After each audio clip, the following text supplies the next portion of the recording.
Tämä sarja seuraa matkaa Japanin halki ja tarkastelee niin monella tavalla kiehtovaa maata Japanin tutkijan, toimittajan, valokuvaajan ja harrastajan silmin, ja sen varrella tutustutaan kulttuuriin, historiaan, luontoon ja ilmiöihin sekä tavataan tosi mielenkiintoisia ihmisiä. Tervetuloa matkalle Japanin päästä päähän.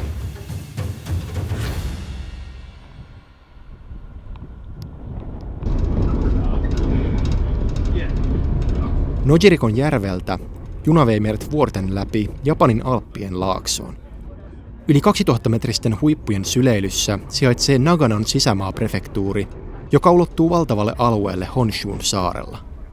Sen pääkaupunki on miltei 400 000 asukkaan Nagano.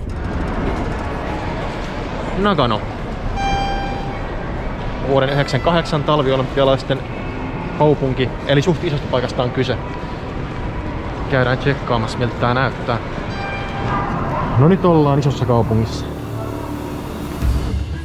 Nagano on vilkas ja merkittävä Keski-Japanin ydinkaupunki. Vuonna 1998 se järjesti Japanin toiset talviolympialaiset, joka edesauttoi sen kasvua merkittävästi. Nagano on myös edelleen Japanin merkittävä laskettelukeskus. Täällä kuvataan TV-ohjelmaa. Yksi jännä asia Naganosta, mikä nyt eroaa kaikesta muusta tähän mennessä tämän lumen puutteen lisäksi, on se, että täällä on yllättävän paljon ulkkareita, länsimaalaisia ulkkareita, näkyy katukuvassa. Kai siksi osittain, että tää on hiihtokeskus, tänne tulee paljon hiihtäjiä. Samassa junassa oli muutama länsimaalainen, jotka vei noita priority-siittejä, jotka on tarkoitettu lähinnä vanhuksille, sairaille, niin poispäin. Ja sitten nämä paikalliset katsoi heitä vähän pahasti. He oli täydet hiihtovarusteet, hirveä laitelma siinä kaikkea ja puhuvat kovaan ääneen ja muuta. Ja ei ollut maskeja tai mitään. Kyllähän ihmiset katsoo välillä vähän sua ihmetellä ja muuta. Ja kyllä mä sen ymmärrän ja hyväksyn sen. Mutta en mä koe, että ulkkareita muuten kohdellaan pahasti. Mutta ainakin itse silleen haluaisi ajatella, että pyrkii niinku olemaan sen verran hyväkäytöksiä niin kuin mahdollista, että ei ainakaan ole kellekään häiriöksi. Et luo semmoista hyvää ulkkarikuvaa, koska Japanissa ulkkarit on kuitenkin, tai ihmisiä on paljon, jotka ei hirveästi pidä ulkomaalaisista, niin haluaisi vähän niinku muuttaa sitä kuvaa, että hei, ei kaikki ole häiriöksiä, ei kaikki ole äänekkäitä, ei kaikki ole sääntöjen vastaisia ja mitä ikinä. Mutta sitten se vähän ärsyttää, että tällaiset tyypit, jotka ei ehkä vaan välinpitämättömyyttään tai ymmärtämistään tajua tämmöisiä perusjuttuja, niin sitten se vähän rasauttaa, että se oma työ tavallaan, mitä yrittää tehdä, se oma kuva, mitä yrittää antaa ulkomaalaisista Japanissa, niin vähän niin kuin valuu hukkaan. Mennään vaikka tästä. Kivan näköisiä kävelykatuja. Tää vaikuttaa kyllä sellaiselta kaupungilta, että tässä haluaa vaan nähdä. Ja vähän niin kuin Sapporo, että käveli vaan mennä ja katsella mitä täällä on.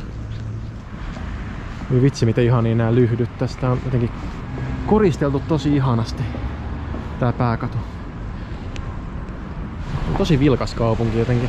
Tää on paljon elämää. Joo. Asemalta alkaa Naganon pääkatu kohti kaupungin synnylle merkittävää Zenkojin temppeliä. Matkalla me tutustuttiin pieniin sivutemppeleihin ja liikkeisiin, ja eräässä pienessä kaupassa me saatiin taas annos japanilaista vieraanvaraisuutta Hiro-nimiseltä taiteilijalta.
ここまたちょっと普通と違う。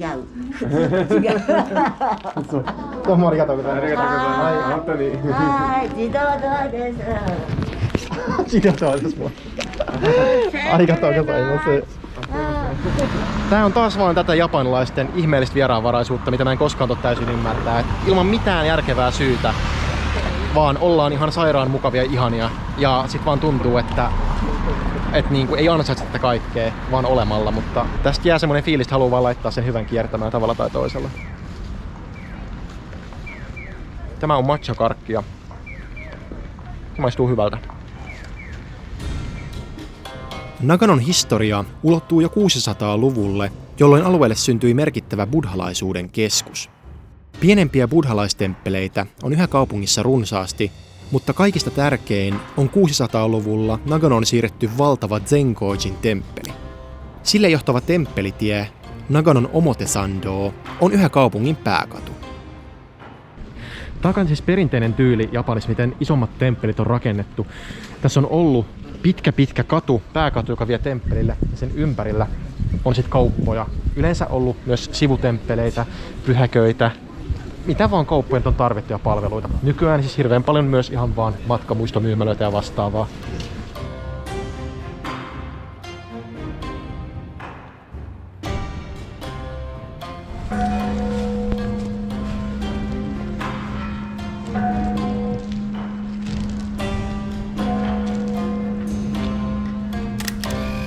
Buddhalaisuus on Shintoon ohella toinen Japanin merkittävistä uskonnoista. Kiinan ja Korean kautta noin 400-luvulla levinnyt uskonto on satojen vuosien saatossa japanilaistunut ja kehittänyt lukuisia toisistaan poikkeavia koulukuntia, kuten länsimaissa muotisanana tunnetun zenin. Buddhalaisuuden ytimessä on kärsimyksen poistaminen ja maallisista haluista luopuminen, jonka vuoksi kuolemaan liittyvät perinteet, kuten hautajaiset, suoritetaan Japanissa usein buddhalaisin menoin. Buddhalaisuus ja Shintoo eivät ole keskenään ristiriitaisia, joten Shintoo-pyhäköitä löytää usein temppeleiden alueelta. Buddhalaistempeleissä työskentelevät munkit, joiden askareisiin kuuluvat muun muassa meditaatio ja puutarhan hoito. Temppelissä rukoillaan yleensä tatamilla istuen, ja etenkin isompia temppelialueita koristavat myös puutarhat ja näyttävät temppeliportit.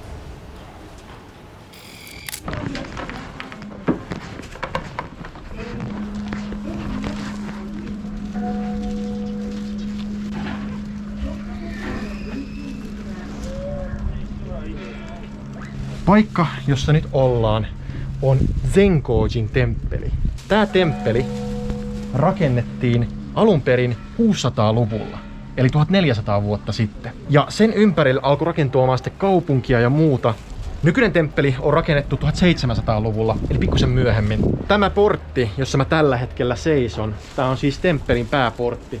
Tää on myös 1700-luvulta, eli tää on 300 vuotta vanhaa puuta. Ja tää historiallisuuden tuntu ja tää fiilis täällä on aivan sanoin kuvaamaton. Tässä on suitsuke tuoksuu, vanha puu tuoksuu. Täällä on, vaikka täällä on paljon ihmisiä, niin täällä on yllättävän hiljainen ja rauhallinen tunnelma. Ja Nagano itse levittäytyy tuolla alla.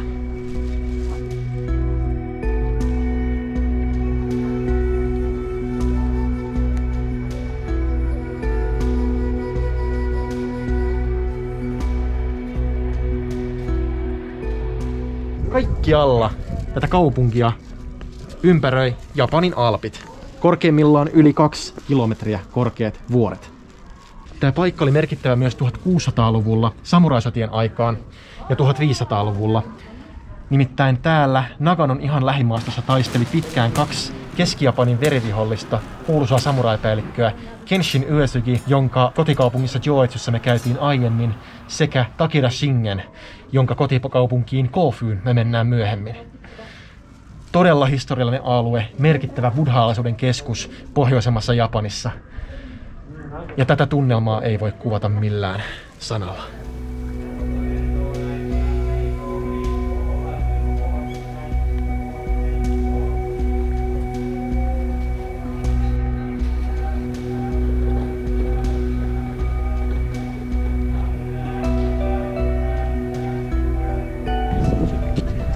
Täällä on suitsuketta, jota ihmiset ottaa päälleen, koska se koetaan, että se auttaa puhdistumisessa. Ja tästä se tuoksu tulee.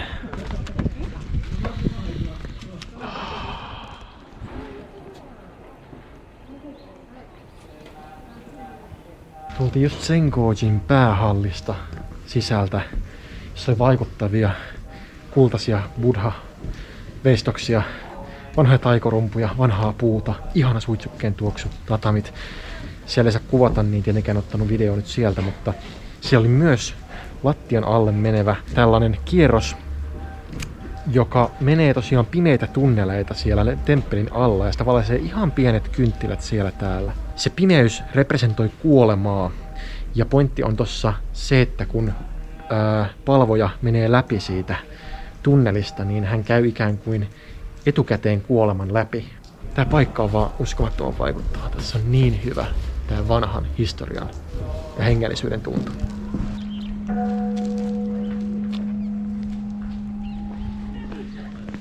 Zenkojia ja siihen taakse. Samoin jää tää historiallinen osuus Naganosta. Painellaan takas tonne keskustaan se puoli tuntia, mitä tästä on kävelyä. Huomenna tehdään pieni side-trippi Naganosta. Mennään katsomaan yhtä merkittävää nähtävyyttä. Tälläkin alueella on paljon onseneita, mutta sen sijaan, että mennään kylpemään sellaiseen, mennään katsomaan onsenissa kylpijöitä. Vähän eri tavalla.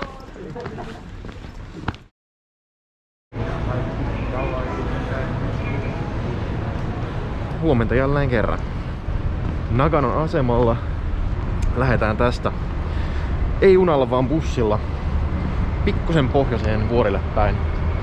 Nimittäin siellä on sen niminen paikka kuin Jigokudani, joka meinaa periaatteessa helvetin laaksoa. Mutta se ei ole ihan niin lohduton paikka, mitä nimi antaa olettaa. Reilun tunnin bussimatka toi meidät Shikokogenin kansallispuistoon. 50-luvulla ihmisvaikutus Naganon alueen vuorilla lisääntyi hakkuiden ja laskettelurinteiden määrän lisääntyessä, mikä ajoi vuoriston villieläimet ahtaalle. Tuliperäisessä Jikokudanissa, eli Helvetin laaksossa, sijaitsi majataloalue, jonka onsenkylvyt alkoivat houkutella paikallista Japanin makakien populaatiota. Näistä tuli majataloille riesa, jolloin makakeille luotiin oma kylpyalue syvemmälle vuorille. Nykyisin Jikokudani tunnetaankin nimenomaan paikkana, jossa pääsee tutustumaan läheltä Japanin kädellisiin ja niiden hyvin omalaatuisiin elintapoihin.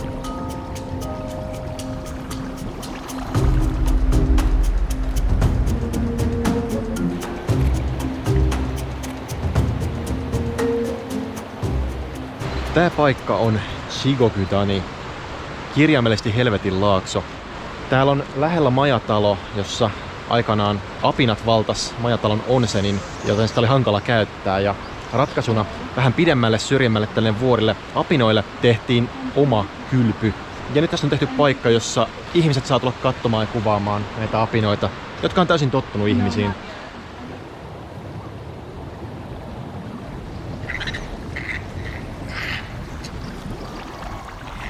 Japanin luonto on aika hämmentävä välillä. Tykkään kyllä siitä, miten vaihtelevaa täällä on. Siis tää vuoristomaisema, vuoristoluonto, lumineen, sypresseineen. Tää jollain tavalla muistuttaa Suomesta, mutta sit apinat ja vastaavat on taas ihan erilainen maailma. Nämä apinat tulee tähän ilmeisesti päivällä ja ne tietää, että täältä saa ruokaa, täällä pystyy lämmittelemään, mutta sit yöksi ne kuitenkin menee muualle tuonne vuorille nukkumaan. Ja tässä on aika omanlaisensa hierarkia, että tässä on tällaisia selkeitä bossiapinoita, jotka jossain kohtaa kirkasee ja selkeästi antaa vähän ymmärtää, kuka tätä hommaa johtaa. Mutta musta tuntuu, että ne on mennyt vähän sekaisin ne hierarkiat, koska ilmeisesti nämä laumat ei luonnossa ole ihan näin isoja, että ne on jotain muutama 10 yksilöä, mutta täällä on satoja apinoita. Mutta erikoisinta on se, että kaikista vähiten näitä kiinnostaa ihmiset. Ei osta mitään mielenkiintoa ihmisiä kohtaan, paitsi jos ne näkee, että jollain jotain ruokaa, mitä tänne ei saa tuoda. Mutta toisiaan kohtaan ne kyllä on hyvin aggressiivisia välillä ja tönii toisiaan ja tekee kaikkea muuta, mitä apinat tekee. Japanin makakia tavataan Hokkaidota lukuun ottamatta kaikkialla Japanin vuorilla, mutta ei muualla maailmassa. Nykyisin kanta on elinvoimainen metsästyksen loputtua ja suden kuoltua Japanista sukupuuttoon. Makakit ovat hyvin älykkäitä, ja juuri tämän lajin avulla tutkijat havaitsivat, että ihmisen lisäksi myös eläinyhteisöt voivat kehittää kulttuureita, kun makakit siirsivät tutkijoilta opitun perunoiden pesemisen taidon jälkipolville. Japanin makaki on myös koko maailman pohjoisin apinalaji, ja sen huomaa täällä Naganon vuoriston keskellä, lumen keskellä. Yksi tapa, miten ne selviää, on paksu turkki ja toisaalta sitten myös kekseliäisyys, eli just tää onsenin kuumien lähteiden käyttö itsensä lämmittämiseen.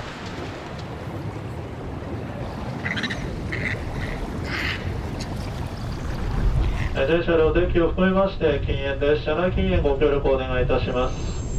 携帯電話のご利用つきましてはデッキにて通話をお願いいたします。 Huomenta. Hieman sateen ja tuhlunen keli Naganossa. Erkaannuttiin tässä tänään Edun kanssa. Hän lähtee nyt omalle tielleen ja mä lähden omalle tielleni. 3 viikkoa mentiin porukalla. Nyt lähtee mun solo-trippi eteenpäin tästä. Ja tavataan sit lopulta Kagoshimalla taas. Pysyn samassa prefektuurissa, mutta jatkan etelään kaupunkiin, joka on mulle henkkoht hyvin rakas. Kaupungin nimi on nimittäin Matsumoto.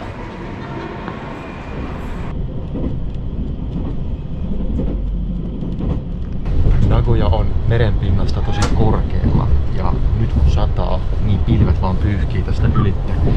Nämä on oikeesti jossain 500–600 metrissä nämä pilvet, mutta täällä osuu ihan tähän maan tasoon ja peittää nämä laaksot tällaiseen upeeseen sumuun sateella. Ihan mieletöntä. Ihan tosi niinku maaginen maisema. Matka Naganosta etelään jatkui soolona kohti Matsumotoa, mutta sitä ennen mä päätin matkata sumuisten vuorisolien läpi vielä vähän etelämpään, Kison jokilaaksoon. Siellä sijaitsee syrjäinen sola, jossa aika on pysähtynyt. 1700-luvun valtatien jäänteitä. 参勤交代の侍が通るんですけど Ihan mieletöntä kulkea näitä samoja polkuja ja astella samoja kiviä pitkin. Tässä on tehty aikamatka 200–300 vuotta taaksepäin.